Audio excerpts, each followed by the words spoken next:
My name is Heidi Breidenhagen, and I'm with MacRostie Winery and Vineyards, and I have a passion for Pinot Noir.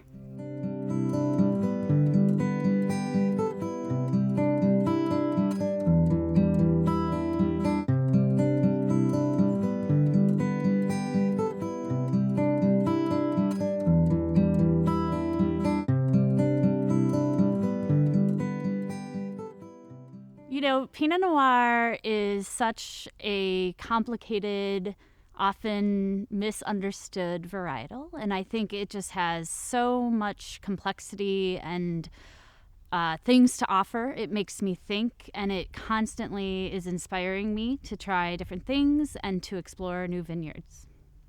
I like to think that the Pinot Noir I make is incredibly special because I'm very detail-oriented, and I spend a lot of time with the vineyards I'm working with to make sure I'm emphasizing everything they have to offer.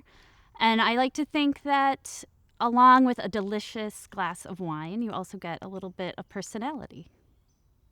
So is Pinot Noir hard to make? Yes and no. I think Pinot Noir is a little bit challenging because it has a lot of different personalities, and if you try to force it to be something it isn't, you're going to have a hard time.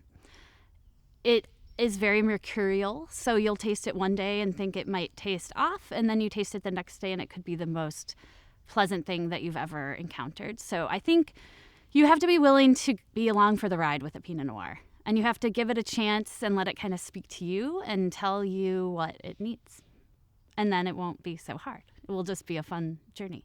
I kind of happened upon the industry and wine country, as we like to call it. And what I found was this perfect balance of farming and outdoor life that met science. I'm a biochemist by training, art, and just the joy that a glass of wine can bring to an occasion. So that was really why I stuck with it. And do I have an aha moment?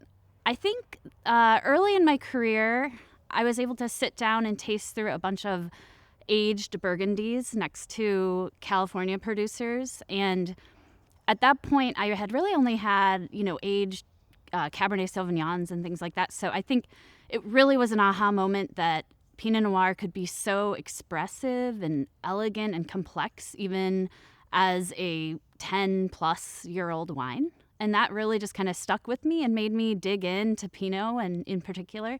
And it's been a fascinating journey. I think Pinot Noir is extremely versatile. And I think there are the classic dishes such as duck or lamb, things like that. However, I am actually a vegetarian, and I think the elements that I need to see in a dish are an essence of fruit and then maybe a savory component. So one example I love to make this is Israeli couscous with pomegranate seeds is really fun. And I also would say just like a garden salad with fresh strawberries and maybe a blue cheese. And so that kind of pulls together the amazing fruit sweetness that a Pinot Noir can have, and also the savory kind of foundation and backbone a Pinot Noir can have. What would I be doing if I was not a Pinot Noir winemaker? I was flirting with the idea of going to medical school for a while. I mentioned earlier I am a biochemist by training, so I've always wanted something to do with science. And I spent a year traveling after I graduated from college because I didn't find the right thing. I tried some lab research jobs, and I even did this internship at a medical office, and there was just nothing right. So the answer is I don't know, because I needed to find something like this. That, again, it's just this perfect balance between social and food and wine and outdoors and farming, and it's just a perfect fit for me. I'm one of those jack of all trades people, so I might not be brilliant at everything, but I dabble at a lot of stuff. What else would I be doing in January other than going to a Passion for Pinot Noir event? So I think meeting you two, knowing that this would be a quality event, intimate event, getting to spend time with people that also are passionate for Pinot Noir.